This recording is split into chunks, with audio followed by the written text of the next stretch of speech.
what happens if a parent that actually adopted a child, say they no longer want to adopt. It's like just, and it's good we had the definition very early on what adoption truly is. With that, you know that a parent-child relationship has been created. You don't look at the child and say, "This is my adopted child." This, you say, "This is my child." So the child is now your child, as though you birthed the child.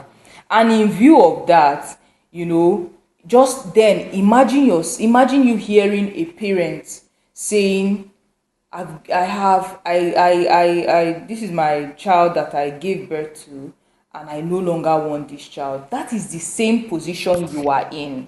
Yes, that is the same position. And the interesting thing is that I feel like our law deemed it unfathomable that a parent would say they don't want their child. So that's why provisions of the law do not even cover that, of in the event of a parent not wanting their child or desiring to relinquish their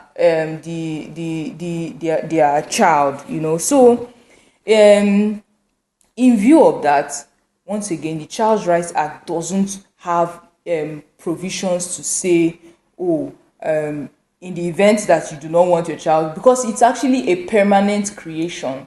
Adoption, that's where we see the difference between, or quite there are differences between adoption and fostering, but that's one of the difference between adoption and fostering, which is that adoption is a permanent creation. So having said that, now one thing one can also consider is that, for instance, in the case of a birth parent, there are circumstances where it is deemed not in the best interest of the child to be in that environment or to be in that situation anymore. So, but that doesn't mean that the solution then always is relinquishment.